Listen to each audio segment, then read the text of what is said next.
Hi guys, welcome to Learning Electronics Repair and the last car booty of 2024. So, I have another machine here. This one, well, it's interesting because he called this a PC. I mean, apart from the various wires hanging out of it, it's a rather strange thing to call a PC, really, because you want to see what's inside it. You can probably sort of see a bit here, okay? So this is what I got for €20. Okay. Well, that's an AGP P4 478, and that's another one, but without the processor. So dual core, obviously. This one, yeah. If you put some bits of string from here today, you get hyper threading as well. How about that? Yeah, amazing.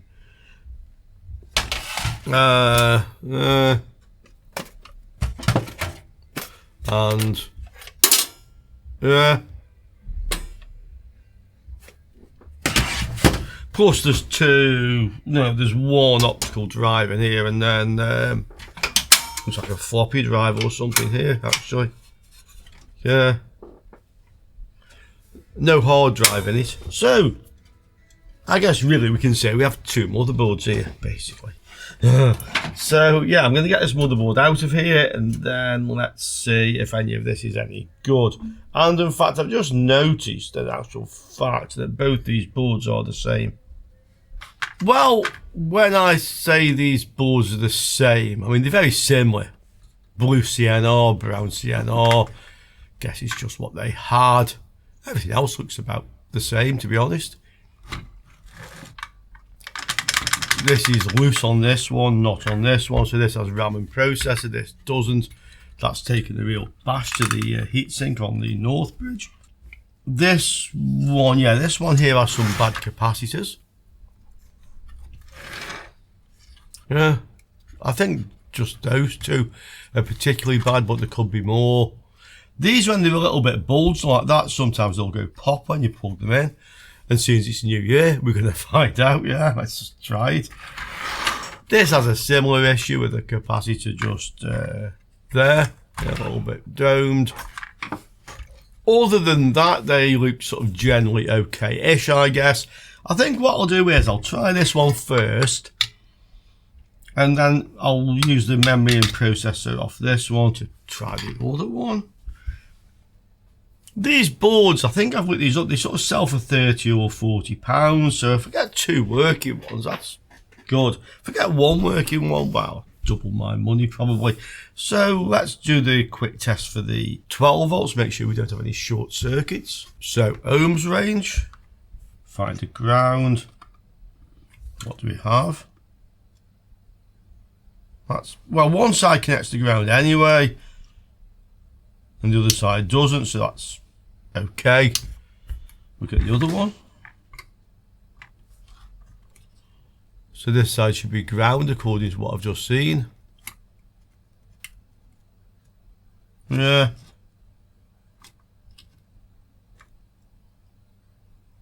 Climbing upwards. Okay. I guess I could take this off and just straighten this up with a long nose pliers or something similar. But for now, I'm just interested to see if this works, given the fact I actually have a number of bad capacitors on it. Let's see.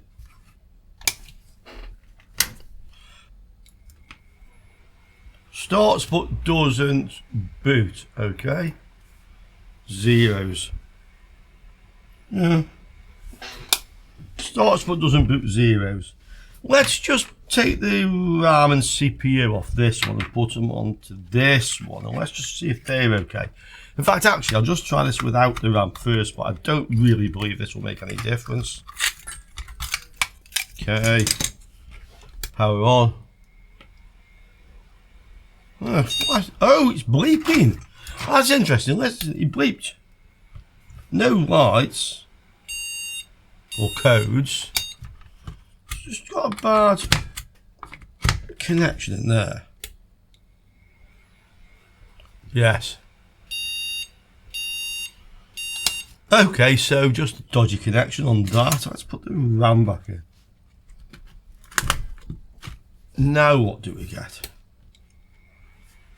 It's starting by itself. This is typical when you have a flat CMOS battery, to be honest. Do we have a picture?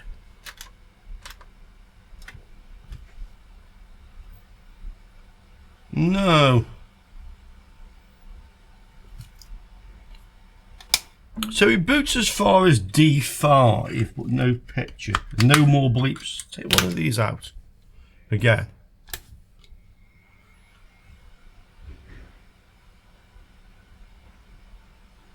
D5. No picture. No bleeps.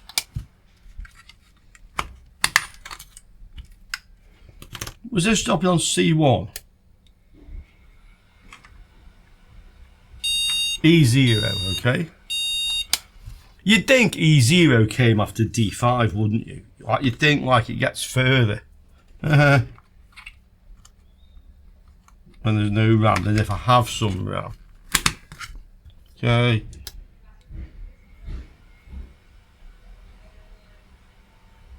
That's more like it. Oh, we have a picture. So, fairly common dirty RAM on this one. We do see this quite often, yeah. I haven't cleaned the slots, it's just reseating them a couple of times. Seems to have done the job at least for one of them. Okay.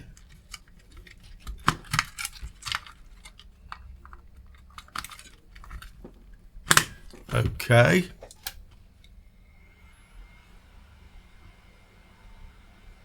Doesn't seem to like that one.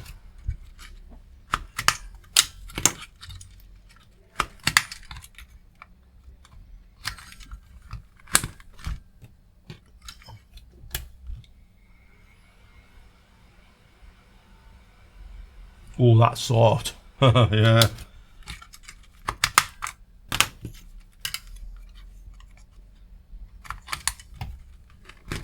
Oh, bitch.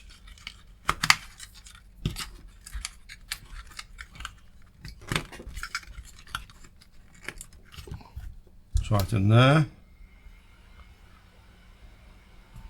Yeah, so both the strips of RAM work. It's just the slot. Let's try and give that a clean. So let's have a quick look at it.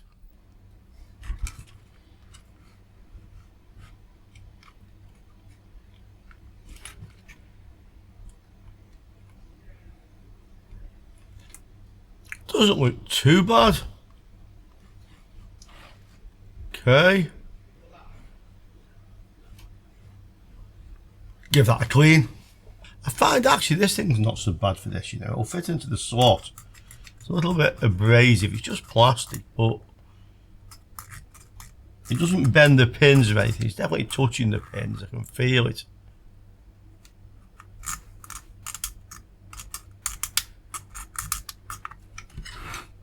Okay. Let's give that a go. These are a bit tarnished as well. I mean, not bad, but they're a bit tarnished. Yeah, that's with both strips of RAM in, so it's gone past that now. And we have a picture. Okay, so it's saying dual channel memory mode, so we can see both strips of RAM. Processor's okay, RAM's okay, motherboard is probably okay unless there's some obscure problem with it. Let's try the other one. When I say the motherboard's okay, I mean it's not okay because these capacitors want changing. It'll probably work, they often do, but maybe not run very stably, so they do want changing. But as is often the case, a motherboard with bad capacitors will at least boot up. Not always, of course. And here is the other one with the less bent heatsink on there, yeah. Let's try this. So I've got the same CPU in it, got the same RAM in it. They feel like they might want a bit of a clean. They don't feel like very positive when you push the thing. Get more of a scrunch than a click. Okay. No CMOS battery on this one. Again, onboard VGA. What's this one do? Let's see. If it's going to start, it'll probably start by itself. Well, it did start by itself, but it didn't boot. I'll show you. This said 8080. Oh, this time 0909, so different code. Okay. Oh, changing its mind each time. This looks like it's not resetting properly. Yeah, all zeros that time. No code at all that time. Okay. Back to zeros. Right. Same trick then. Let's remove the RAM.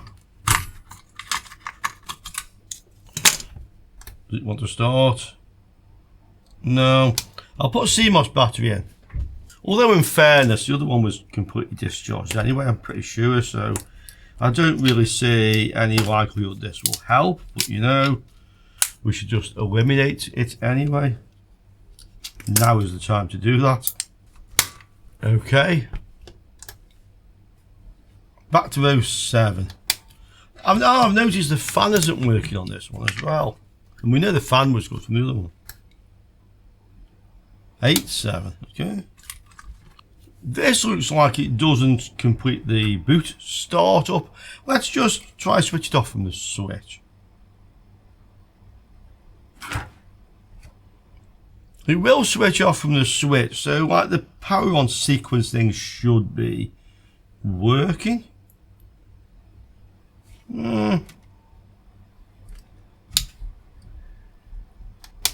Do I have any voltages on this thing?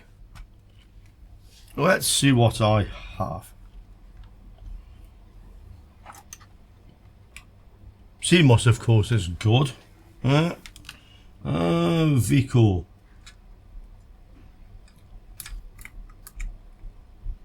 Yes, we have VCore 1.5, so VCore is up, which suggests probably all the others are up as well. 3.3, 2.6, that'll be the RAM. We have a couple more usually somewhere in this area. Here. 2.5, another one. I can't easily get to these. Like they kind of like buried them underneath the back end of the AGP slot. Can you see them down here? Two of them. I might just be able to get to the end of this one. This could be a 1.5 volt supply, I'm guessing, down here. Let's see. Yeah, 1.5. So I'd say all the voltage rails are up. We have the code's changed, but it's not running. E7, no.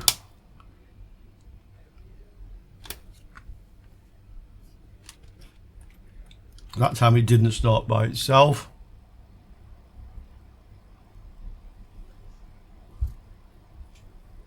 Back to 0. I could change these to bulging capacitors, but the capacitors on the other one didn't seem to affect it particularly, at least it did boot. The other option, of course, and we should try this, is to get the thermal camera and have a look around this, so let's do that. Okay, power up. The power supply is on. Just having a look around, so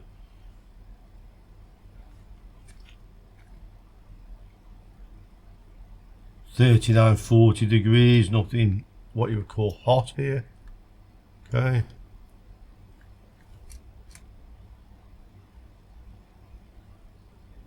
$46, what's that? Where is that? That, oh yeah, that's those two MOSFETs underneath the edge of the AGP slot. That's nothing, I don't think, too hot. You'd expect those to run quite warm. 4850, yeah, that's quite normal. This one. 50, 33, 34,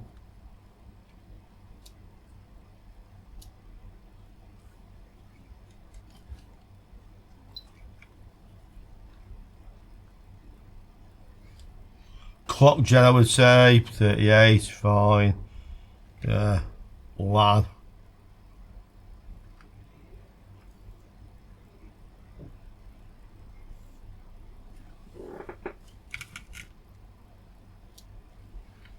I'd say there's nothing that's really suspiciously hot on this at all. Okay, just the normal stuff you would see.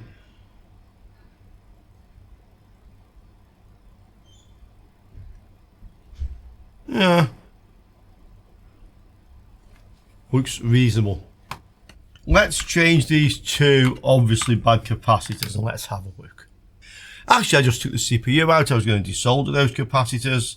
And I've noticed that some of this like mucky heatsink combo from the edge has actually got under it. That's probably my fault when I took it off the other board. So I'm going to clean that off and let's just see if that helps. And it looks like a little bit of it went into the socket as well. This could be a very good reason why it doesn't boot up. Now look. Okay.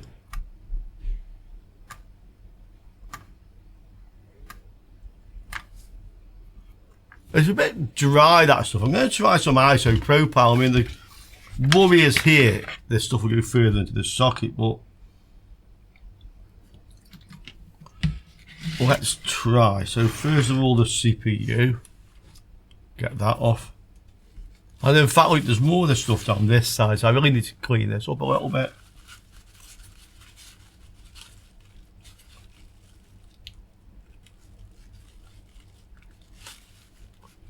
Okay.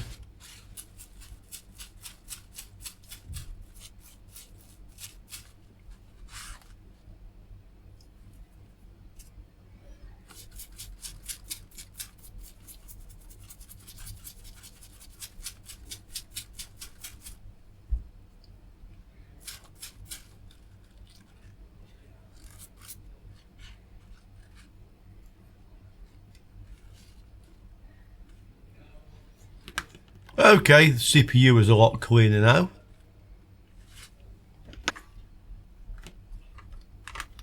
I'll push it into the locked position. Let's see if we can get this out of here.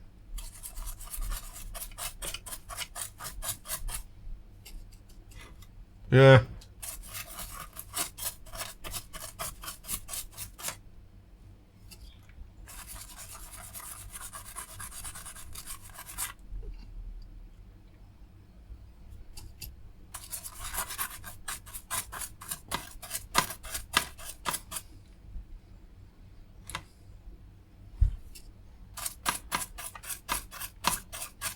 There's probably a better way of doing this, and I'm suspecting some of you guys are going to tell me what it is.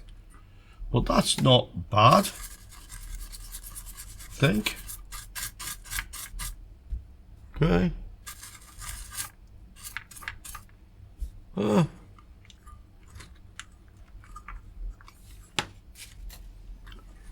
I've cleaned the worst of the stuff off this as well, around the edges at least. Right. Let's try CT10 out a few times. Okay, CT10, close it, open this, just do it a few times. Okay, hopefully that'll remove any remaining residue. Okay, how's it looking? Looks good. Looks pretty good. Okay, right. Okay. Power on, on.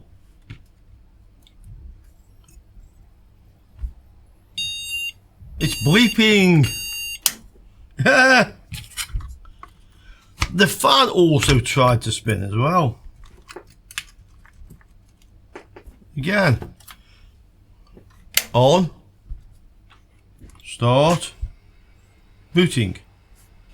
Fan is running now as well. Okay. Interesting, because the fan doesn't stick generally. Yeah. Put some RAM in it.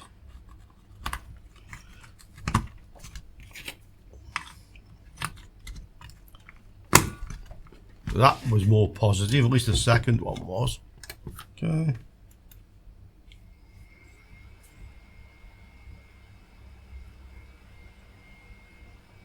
Looks like it's going to boot. Connect the monitor.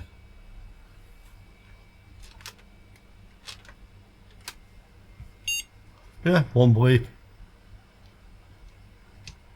Have a picture? No. Interesting. So we got one bleep. Just to see if we have maybe a bit of a dodgy connection on the VGA connector. Again. Start.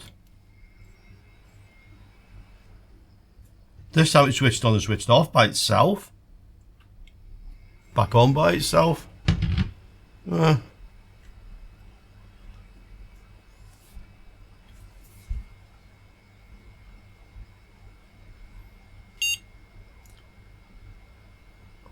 One bleep, but no picture. Okay.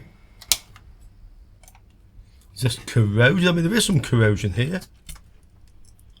Doesn't look bad.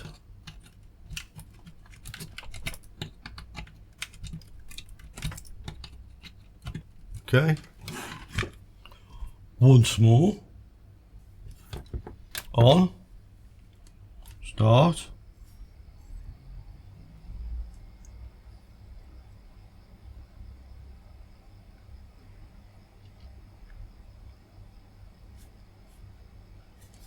No bleeps and no picture. Or is there? Hold on. Nope. Okay. Interesting that. Because all I did is, well, you saw what I did. I waggled this. And then it doesn't bleep. But it runs through the sequence.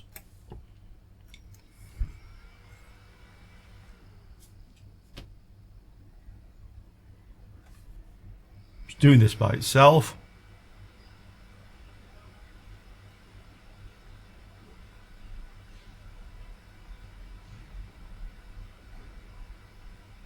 Let's put a graphics card in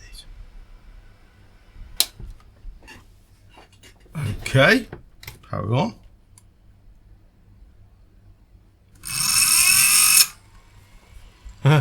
Cable stuck in the fan.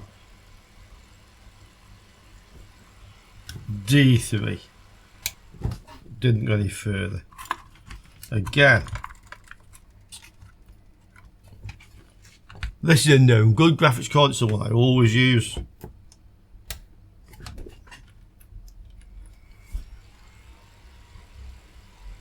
Now it doesn't boot. This appears to have some intermittent connection somewhere.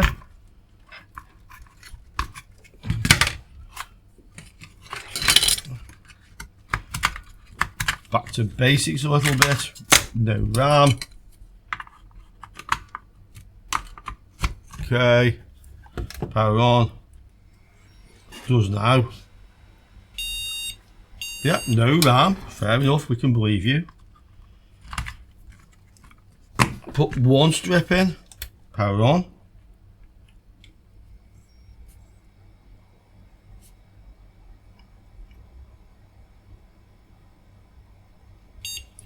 One bleep. No picture. Right, no picture, Luke. Okay.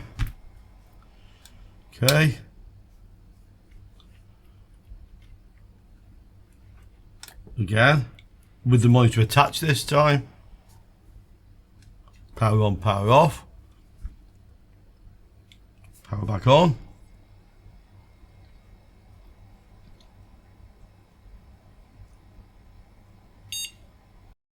Yep, one bleep. No picture. Okay.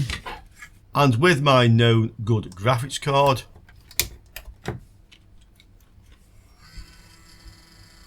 you can hear the fan on the graphics card this time actually. Doesn't boot.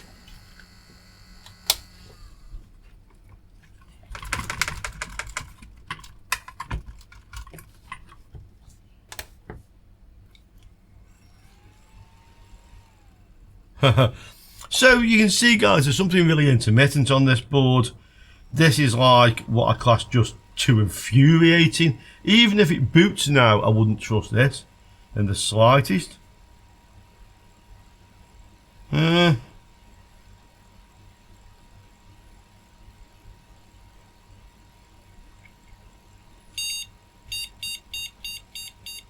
That's a no graphics card. I know this is a good one. Let's look at the slot. Well, there's definitely corrosion in that slot. I mean, without doubt, that's corroded, okay? We also have the two bad capacitors, which could be causing this sort of instability as well. But unless I can get this slot clean, I don't think there's much point in changing them. Okay.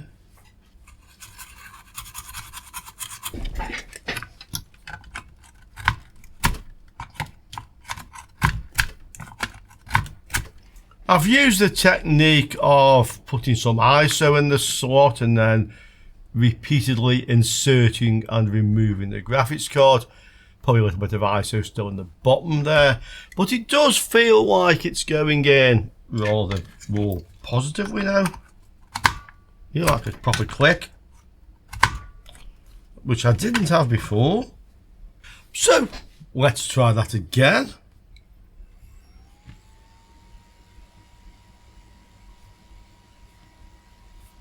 Seems happier.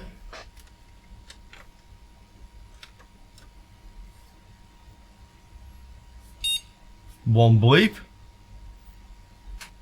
But still at the moment no. Oh, I have a picture. Flashing cursor. Okay.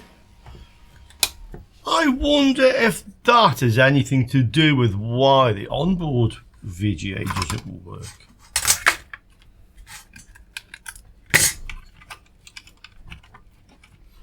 Let's see.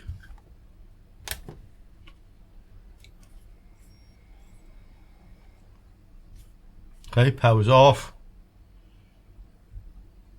Power's back on by itself.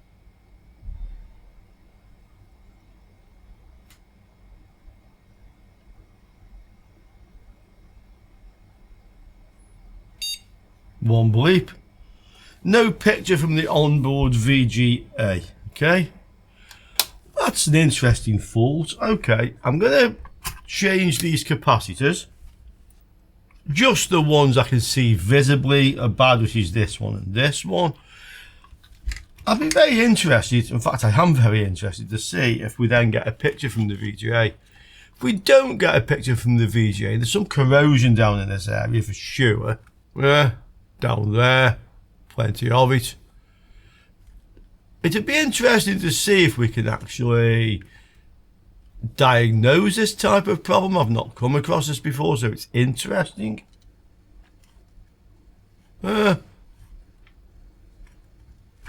These are part of the V-core, so although it's corroded, that is working. Obviously we have V-core, it is booting.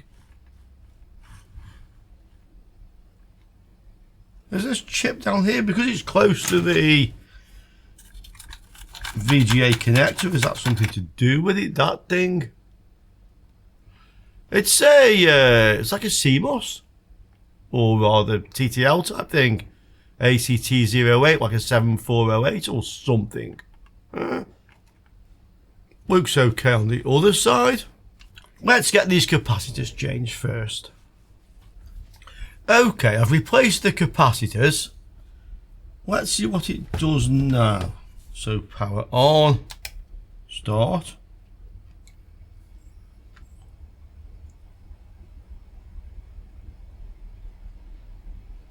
Well,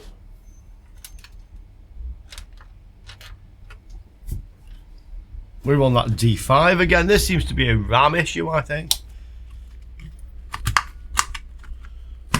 Okay.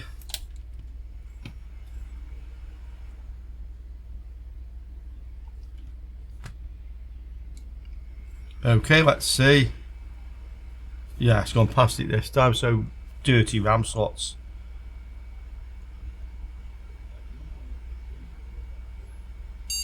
One bleep. But still no picture, okay? Now, it's possible, although I kind of doubt it, but it's possible that the BIOS is set to just use the AGP and it's not set to use the onboard. The reason I doubt it is there was no CMOS battery in there, so you would assume, we all know what assumptions do, we would assume that the BIOS is its default settings, and the default settings says to use the onboard graphics, yeah. But we can connect a keyboard and go into the BIOS and have a look. Okay, I'm in the BIOS. Let's see.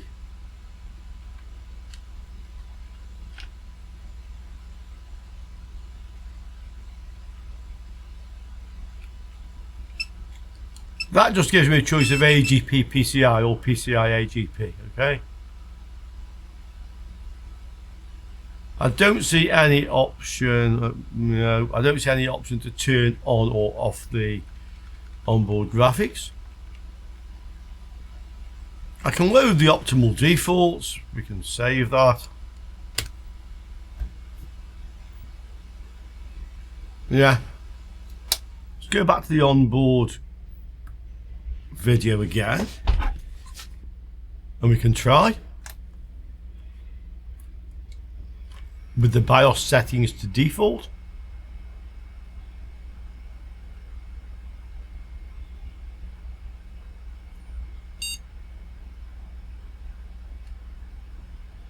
Nothing. Okay. I'm interested to see if I have a board view or schematic for this. I think this is an interesting fault to diagnose, but hopefully you agree with me. I think we should put this on a video of its own right, because people can find the topic easier. Yeah, I guess I could just try and clean that chip that was corroded that was down there. I've cleaned that and the fan doesn't want to spin again. That's, oh, it does now. That's a dodgy connector on the fan. Okay, solve that problem. Still no picture though. Yeah.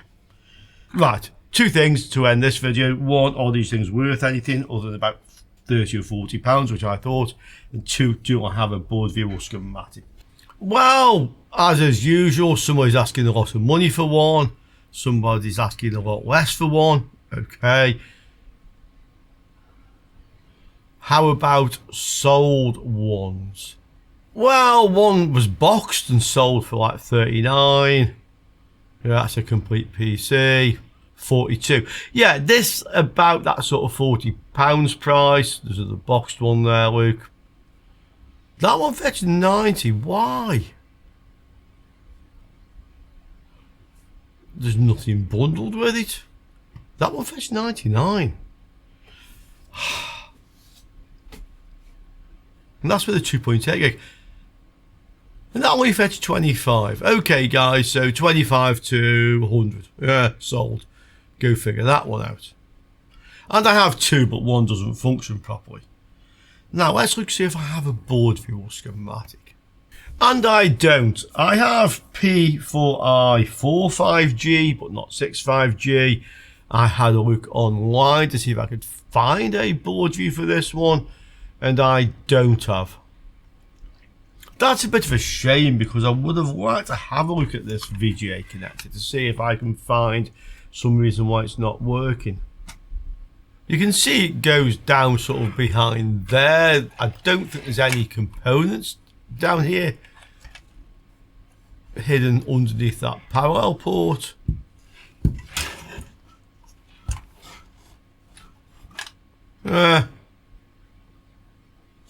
So nothing obvious, and it's not easy to see where the tracks actually go because of this in the way, unless I unsoldered that, and maybe I think I can see that some ones do go from here to there. With a board view, I think it would have been fun. Without a board view, I think it might be a rabbit hole. But hey, you guys, what do you think? Okay, so that was kind of a 2 out of 1 Call of Duty video. One machine with two motherboards, so hey, I guess that's two. And I'm sure we'll have plenty more fun looking at this old retro computer stuff in the new year. So guys, I will see you all in 2025. Ciao for now, guys.